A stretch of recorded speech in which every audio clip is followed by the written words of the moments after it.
अस्सलामुअलैकुम दोस्तों, उम्मीद करता हूँ आप लोग साथ खैरियत से होंगे। मेरा नाम असद है और आज की इस वीडियो में आपको खुशामदीद कहता हूँ। तो जनाब, सबसे पहले आपको वक्त और दिन बताता चलूँ तो वक्त हो रहा है यूके के टाइम के मुताबिक 3:18 PM दोपहर का वक्त हो रहा है और बड़ा अच्छा आज दिन चल रहा है। उम्मीद है जहाँ पे आप हैं वहाँ पे भी अच्छा आपका दिन गुजर रहा हो, अच्छा मौसम हो। और जनाब, आज तारीख है 15 जुलाई 22। ठीक है जी। तो मेरे पास आज आपको एक थोड़ी मज़े की मार्केट के बारे में बताने जा रहा हूँ। बड़े मज़े की एक जो है ना चीज़ है, वो बताने जा रहा हूँ, ठीक है? तो यूजुअली मैंने आप लोगों के साथ अभी तक इस तरह की कोई भी चीज़ डिस्कस नहीं की है, लेकिन वकास का प्राइवेट ग्रुप में अगर आप हैं, तो आपको ये उम्दा चीज़ का पहले से ही पता चल गया होगा और आपको बता दिया गया था, क्योंकि कल रात को लाइव सेशन में 10:30 बजे 14 तारीख को, तो आप लोग अभी भी प्रॉफिट पे बैठे हुए होंगे अगर तो आप ग्रुप के मेंबर हैं। ठीक है भाई। अच्छा जनाब, तो DXY इंडेक्स बेसिकली है, इस पे हम नजर डालेंगे। इसके साथ साथ S&P 500 और उसके बाद BTC का चार्ट। ठीक है। अच्छा, कुछ की फैक्टर्स आपको मैं बताता चलूं कि होता कैसे है क्या नहीं है, वगैरह वगैरह। अ, तो सबसे पहले मेरे प्यारे दोस्तों, एक चीज आपको बताना चाहूंगा, वो है कि भाई फेयर डेस्क एक्सचेंज, यहाँ पे आपने लिंक दिया हुआ होगा डिस्क्रिप्शन में। यहाँ पे आपने जो है वो साइन अप करना है। ठीक है। इनका आपको फिर जो है बोनस मिल सकता है अप टू $600 वर्थ ऑफ। ठीक है। इनका 5000 का जो है वो चल रहा था प्रमोशन, वो ख़त्म हो गई है। बहुत सारे लोगों ने, मैंने देखा है कि आई थिंक बहुत सारे लोगों ने जो है वो डिपॉजिट करवाया और बहुत सारे लोगों को डिपॉजिट का बोनस मिल जाएगा। बहुत सारे लोग पूछ रहे थे भाई डिपॉजिट कार्निवल का इसका कब मिलेगा, क्या है क्या नहीं है। तो मेरे प्यारे दोस्तों, अब जो है रिवॉर्ड कैलकुलेशन चल रही है। ठीक है। इनको 4 5 दिन के बाद आपकी रिवॉर्ड कैलकुलेशन हो जाएगी। उसके बाद आपको जो है आपके अकाउंट में आपने जितने डिपॉजिट करवाया उसके हिसाब से आपको अप टू $5000 तक का रिवॉर्ड मिलेगा। ठीक है। तो 100 से 12 हजार तक करवाएं तो उसका 5% का आपको मिलेगा, and so on and fourth. ठीक है भाई। तो ये चक्कर है, अभी इनकी रिवॉर्ड कैलकुलेशन हो रही है 4 5 दिन तक। उसके बाद लोग पूछ रहे थे भाई रिवॉर्ड, आई मीन डिपॉजिट कर दिया, कब मिलेगा, क्या है क्या नहीं है, तो मैंने वो भी बता दिया हाथों हाथ। ठीक है जनाब। अच्छा जी, तो वापस आ जाते हैं जो चीज़ों पे, जिस फैक्टर्स पे हमने देखना है। तो मेरे प्यारे दोस्तों, 4 आवर के टाइम फ्रेम मेरे पास खुले हुए हैं हर जगह पे। DXY डॉलर इंडेक्स इसको कहते हैं, ये भी मेरे पास 4 आवर के टाइम फ्रेम पे खुला हुआ है। S&P 500 भी मेरा 4 आवर के टाइम फ्रेम पे खुला हुआ है। और मेरे प्यारे दोस्तों, BTC USDT का चार्ट भी मेरे पास 4 आवर पे खुला हुआ है। ठीक है। BTC USDT पे मेरे पास जो है मेरी मूविंग एवरेजेस लगी हुई है, जिसमें 14 21 44 55 100 एंड 200 की मूविंग एवरेजेस का सेटअप लगा हुआ है। ये यहाँ पे मैंने कुछ जो है 3 क्रिटिकल सपोर्ट लेवल्स को ट्रेंड लाइन से मार्क किया हुआ है, ताकि आपकी आसानी के लिए आपको समझ आ जाए। ठीक है। इसके साथ S&P 500 पर मेरे पास जो है वो 200 की एक्सपोनेंशियल मूविंग एवरेज की जो है ये इंडिकेटर लगा हुआ है। नीचे RSI भी खुला हुआ है, लेकिन मैं RSI अभी ऐसा यूज़ नहीं करूँगा।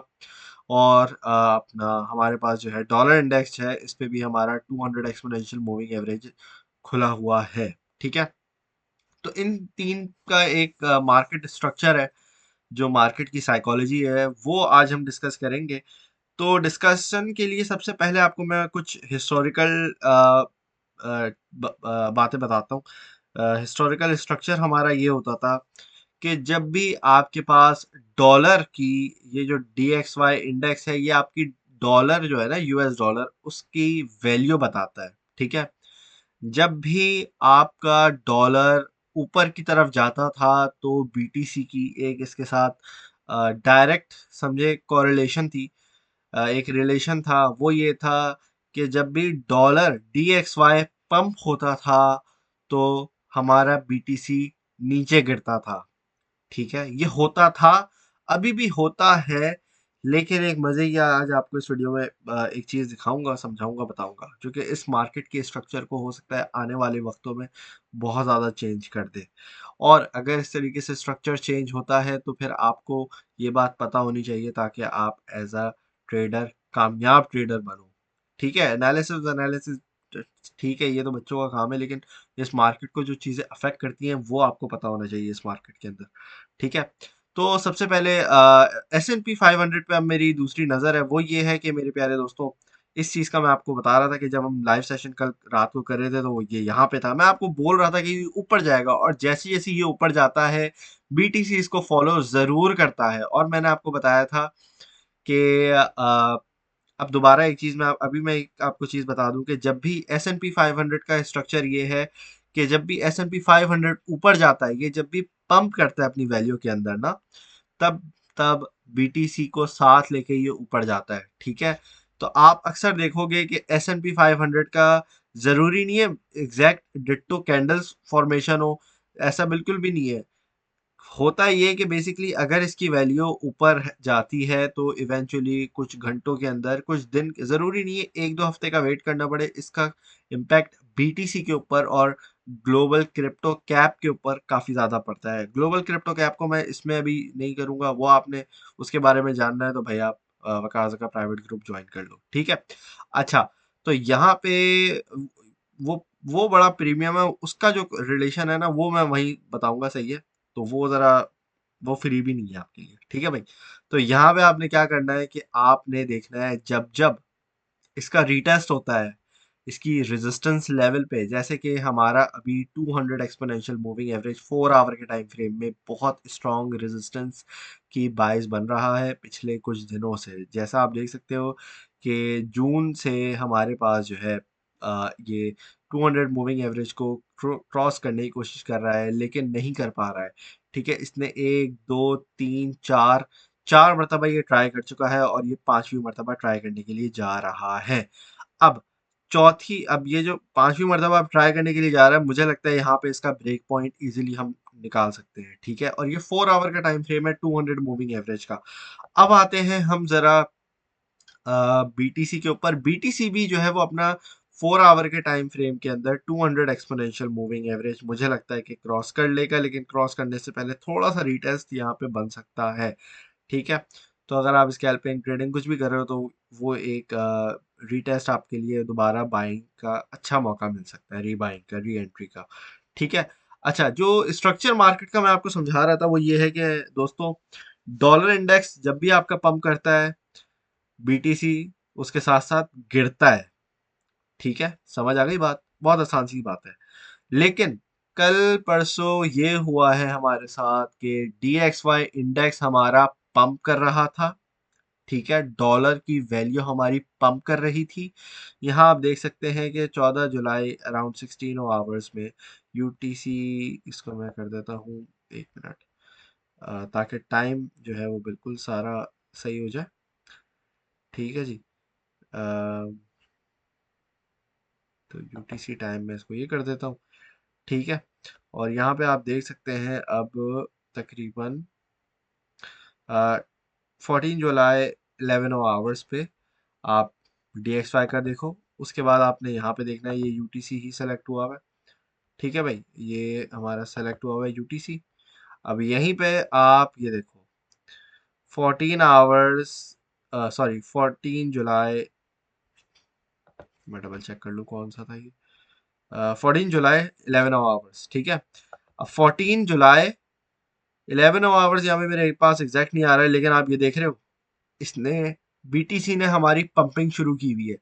अमूमन ये होता है कि BTC नीचे गिरता है, लेकिन मार्केट स्ट्रक्चर्स जो हैं वो थोड़े बहुत चेंज होना शुरू हो गए हैं, जो कि आने वाले वक्तों के लिए आपके नॉर्मल टीए, आपकी नॉर्मल ऑब्जर्वेशंस पे जो है वो अच्छा खासा असर पड़ सकता है। ठीक है, तो अगर आप दोनों का कॉरिलेशन देखते हो, इनवर्स कॉरिलेशन इनका जो है वो अ, कम होता जा रहा है। ठीक है, तो इसका मार्केट पे ऑपोजिट इम्पैक्ट पड़ सकता है। क्यों? उसका मेन रीजन ये है कि जब भी आपका S&P 500 गिरता है, तो तभी आपका जो है डॉलर इंडेक्स बढ़ रहा होता है। ठीक है, S&P 500 का और डॉलर इंडेक्स की ऑपोजिट रिलेशन है। ठीक है, इनका उल्टा है, बिल्कुल उल्टा है। आप देख रहे हो 14 जुलाई की हम बात कर रहे थे, 14 जुलाई फिर 11 आवर्स के अंदर ये हमारे पास फुल तरीके से गिर रहा है S&P 500, वेयर एज आपका जो डॉलर इंडेक्स है वो फुल तरीके से पंप हो रहा है। ठीक है, आप देख सकते हो कि बिल्कुल ऑपोजिट रिलेशन इनका आपस में। वेयर एज बीटीसी एक नया आपके साथ कॉरिलेशन आपको दिखा रहा होगा DXY इंडेक्स का। तो अगर तो इस तरीके से चलता रहा तो हो सकता है जहां जहां पे हमारे पास जहां पे DXY इंडेक्स भी पंप हो रहा हो, वहां पे भी बीटीसी की पंपिंग की पॉसिबिलिटी होगी। और जहां जहां जो है वो S&P 500 की पंपिंग हो रही हो, वहां वहां भी जो है बीटीसी पंप होता नजर आ रहा होगा। तो ये जो तीन चार्ट्स मैंने आपके साथ शेयर किए हैं, ये बहुत सारे लोग आपको बता भी नहीं सकते कि इस तरह की दुनिया के अंदर कॉरिलेशन चलती है चार्ट्स के अंदर। ये बहुत ही इंपॉर्टेंट फैक्टर है अगर तो आप ट्रेडिंग करते हो, भले आप वो किसी गोल्ड की ट्रेडिंग कर रहे हो, भले आप वो किसी फॉरेक्स की कुछ भी कोई भी चीज़ ट्रेडिंग कर रहे हो, तो S&P 500 का चार्ट आपको आप ज़रूर एनालाइज करते ही होंगे एटलीस्ट बड़े टाइम फ्रेम में, जिसमें आपके 12 आवर्स डेली का टाइम फ्रेम, वीकली का टाइम फ्रेम आ जाता है। ठीक है, और DXY इंडेक्स आपका पता है कि डॉलर आपका जो है ये जिस तरीके से पंप होता है और डंप होता है, फिर आपके पास जो है वो फेडरल रिजर्व की जो मीटिंग होती है जिसमें आपके इंटरेस्ट रेट्स जो हैं वो बढ़ाए जाते हैं या कम किए जाते हैं। यूजुअली तो सारी चीज़ें जो वो स्पाइक कर रही हैं, आपको जैसा पता है। तो फर्दर चीज़ें जानने के लिए सब्सक्राइब कर लें, लाइक कर दें अगर वीडियो अच्छी लगी है। अगर वीडियो नहीं अच्छी लगी, कोई चीज़ नहीं समझ आई है, मैंने बहुत आसानी से बताने की कोशिश की है, तो अपना फीडबैक ज़रूर दिएगा। आपका फीडबैक मिलेगा तो फिर नेक्स्ट टाइम दोबारा और अच्छी वीडियो बनेगी। ठीक है जी, thank you very much for watching. अपना ख्याल रखिएगा, दुआओं में याद रखिएगा। अल्लाह हाफिज़।